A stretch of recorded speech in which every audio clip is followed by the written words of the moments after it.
Going on, everyone? Welcome back to the channel. Silver peaked yesterday at 100 and check out the city. Check out that bridge.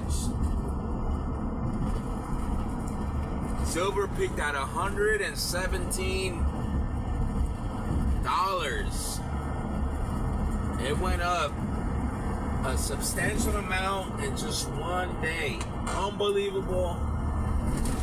You know, today is January 26, 2026. It's Tuesday. I'm headed into work, into San Francisco, into the city. And yesterday's video, when I was recording, right, it reached 112, which you can see on my thumbnail. When I finished uploading, it had jumped up to 114, which I changed the title of the video, if you can see it, to 114. And by the time, you know, that was done, I'm looking at the market, and it's at $117. That is amazing. That is uncharted territory. And but yeah, before we keep talking about this, make sure you hit that like and subscribe button down below. Anyway, so from what I hear is that we had a what's called a reverse crash, where momentum builds up and it's kind of like a crash, but it reverse going upwards, right? Where if you're especially if you're a wealthy individual, from what Google says, right, a reverse crash technically benefits wealthy individuals who which in essence is the rich keep getting richer and the poor are getting poorer due to some due to the volatility of the market, right? Anyways, if you bought in early in silver, this probably you probably never expected this. I personally expected to see $120, right? $120 silver. You know, we were $3 away from $120, but I didn't expect to see this within, you know, for a while. Maybe by the end of the first quarter, maybe at the beginning of the second quarter of the year, but we're just at the beginning of 2026. We're already up over 15%. You know, the market kind of slowed down. Right now, silver's trading like at 108 from the last time that I checked. But anyways, who was I gonna go? Okay, so I want to talk about something where you know, I was talking to a friend or just someone that I know that also has been collecting silver for a while and just stacking, right? And he was saying like, damn, bro, it's kind of it's a little volatile. The market's a little volatile. But I was explaining to him that it's only volatile if you're trading paper. If you're on the stock market, you know, trading or physically trading silver. But if you're just buying and holding and buying and holding, who gives a fuck if I'm gonna try not to use foul language, so excuse me for that. But who cares if who cares if silver goes down, you know, to $108 like today, right?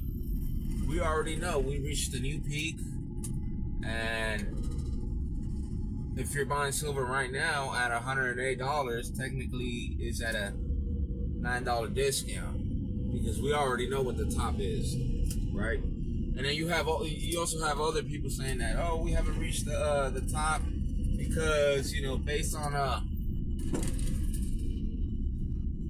adjusted for inflation, you know, back in the 1980s, we peaked at I think it was $50, where where I guess adjusted to inflation, using that inflation calculator, it kind of rounds up to like $250 an ounce. And yeah, I kind of agree with that, but you know, most people ain't really paying attention to that, right?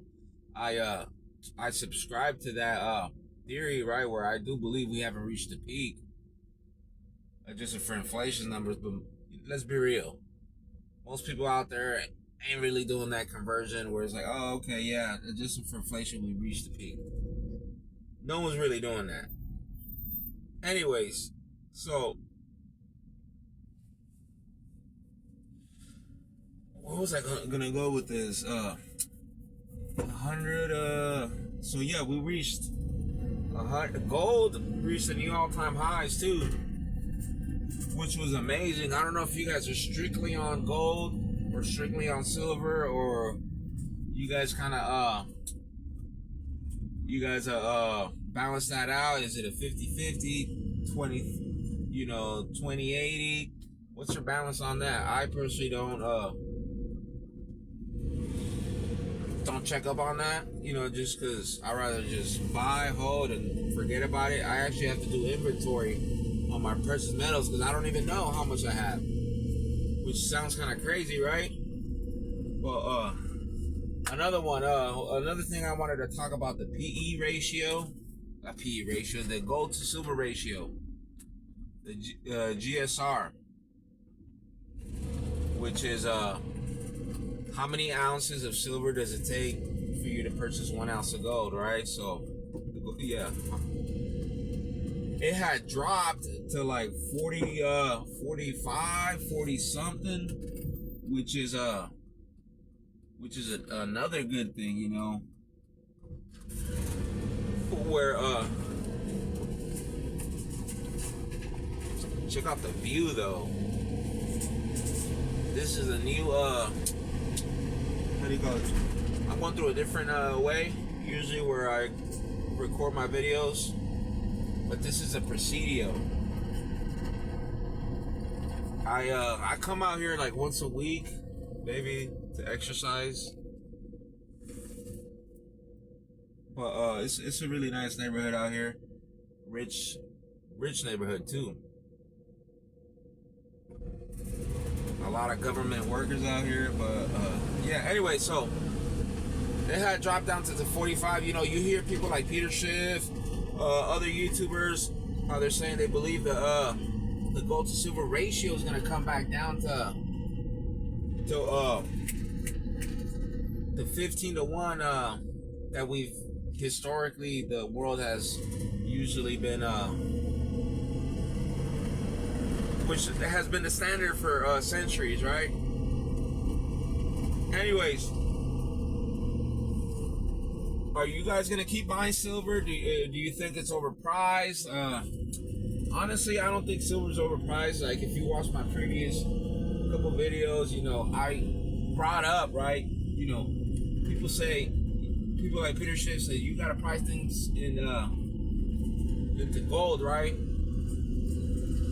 And I believe him too. But what was I going with this? The gold to silver ratio. Is it still expensive, right? I personally don't think it is expensive, and I'll tell you guys why.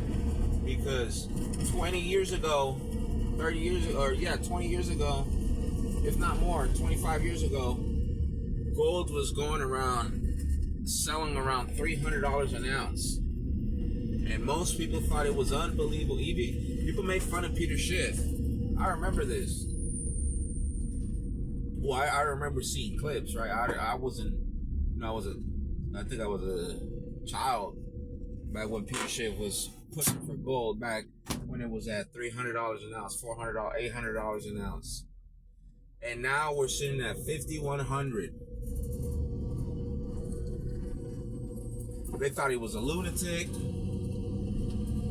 And gold was more accessible to the average Joe like you and I back then. I mean, even at $800, even at $1,000 an ounce, that's relatively, I would say, accessible to most people. Most people, back then could gather up $1,000 and buy themselves an ounce. Right now, as gold sits, it's a little bit more inaccessible to the average Joe. You got to come up at least with, the spot price is at 5,100. Let's say you got to pay a 2% premium, fees, all that. Call it 5,600. Call it 5,500, right? You're literally, it takes $5,500 just to buy 1 ounce of gold. And how many people actually have that kind of capital to deploy? And I'm generalizing, I'm just everywhere. Obviously, there's rich people and that can afford that, but I'm just generalizing. Average Joe, like you and I, how many people really out there can come up with $5,000 and say, you know what, I'm gonna buy me an ounce of gold? You don't really see that many people out there. They can't even come up with $400 for an emergency fund. What makes you think they're gonna come up with $5,500 for an ounce of gold? So gold is now it's in the beginning stages, I believe. This is just speculation, right? In the beginning stages of being scarce to the general public. So is silver. And why do I say this? You guys think $100 and let's say with the premium, let's call it 120, right? It's trading at 108, 120. You guys think that's expensive. What happens if inflation keeps going up? What happens if they keep printing money, which we already know, the Federal Reserve, they're going to keep printing money. They're not calling it quantitative easing anymore. They're calling it something, reserve management, from my understanding. But my point is that the more they keep doing this, the more it's going to get inflated. And the more the money supply, or just, the more money supply we have out there, there's no other way around this than the precious metals going up. And that's not including,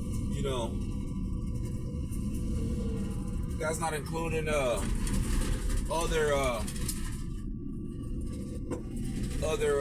how do you say this? What was I going with this? Other moving parts within the economy that we're not taking in consideration, if that makes sense. So, $120 silver, 108 where it's trading at, it's still accessible to the average Joe, which is my point. And if it's still accessible, maybe you don't want to pay $120 an ounce. I get it. Maybe you were like one of the early ones where you were getting it for $20 an ounce, and you're looking at it like, damn, I'm getting ripped off. And it's not that you're getting ripped off, it's just that the currency has lost a lot of value within the time frame of, let's call it 5 years, even a year. A year ago today, you were able to get it at, pick up an ounce of silver for $30. And people don't take that into consideration, right? That it's still relatively cheap if you think about it in comparison to gold. So what happens, when the ratio gap closes? What does that mean for an average Joe investor like you and I? That means that silver is going into uncharted territories where the oh shit, something happened up there. Where it might get to the point where it's so scarce where what happened over there? I'm nosy, huh? I don't know. Nobody knows nothing. Anyway, so it might get to the point where it's so scarce, kind of like gold, where where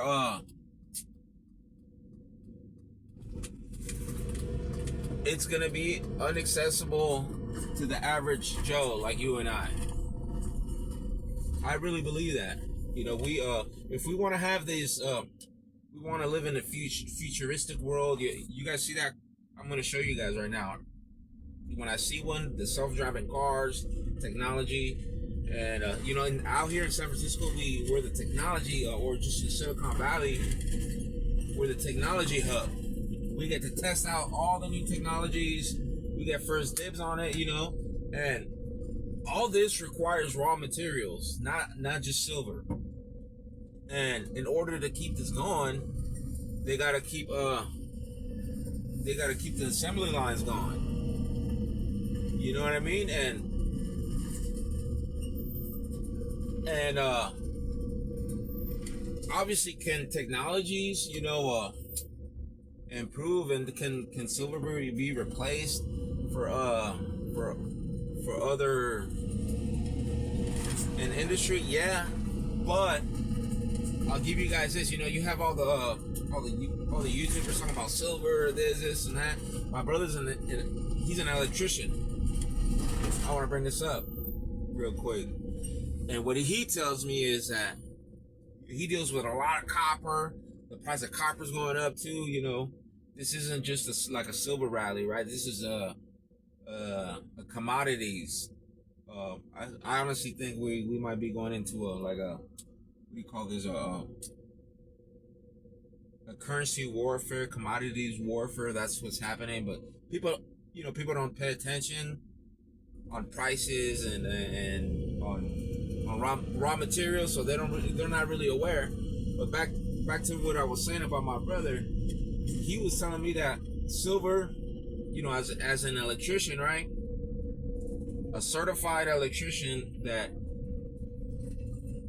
there isn't any other conductor more, I guess, there isn't a better conductor out there available besides silver.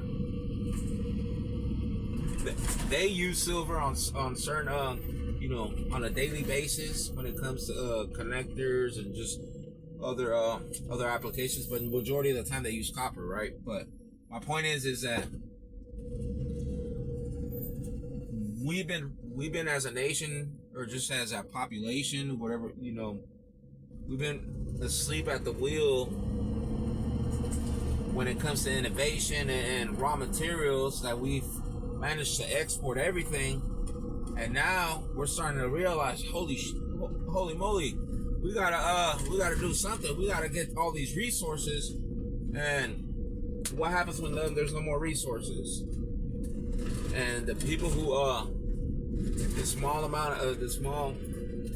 the minority of people who own those resources are gonna be able to call the price on those resources, or you know, they're gonna have leverage, which is my point. Anyways, that's my thesis, my hypothesis on this. Is silver too expensive? I don't think so. You know, I've yet to see you know, these people in power. I don't like to call it governments or just financial institutions. It's a group of people like George Carlin, you know. The comedian says it's a big group and we're not part of it, and they're making big decisions, big financial decisions, big political decisions, geopolitical decisions that affect us. If it affects them, if it affects powerful people, and it affects us on a daily basis. And if you're not educating yourself, you're not doing your research, you're not diversifying your income, you're not getting away essentially from fiat currencies and protecting your wealth. Doesn't matter how minuscule your wealth is. Don't be out here protesting and complaining that capitalism doesn't work, or or socialism doesn't work, or socialism work, whatever your cup of tea is, whatever you ism you like, where you're not willing to put in the work that it takes to protect yourself. I don't know. I look at it from a different perspective. I look at the world and say, okay, it's unfair. I'm not gonna sit there and protest. You see, you guys see it. Look what's going on in Minneapolis. A whole bunch of people protesting. I don't know what they're protesting about. I really don't care. I don't mind. Why? Because like I said earlier, these powerful individuals are making life-changing decisions for us. We don't even know. And we don't even know who they are. I mean, we do, but we don't.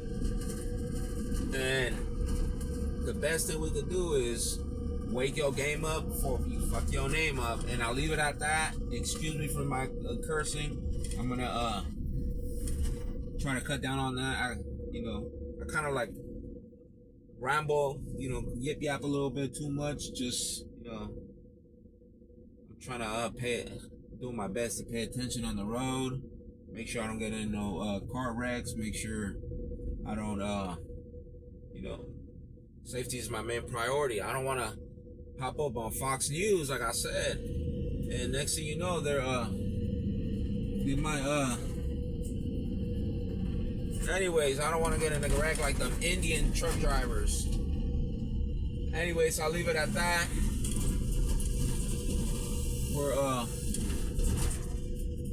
I'll leave it at that. Peace.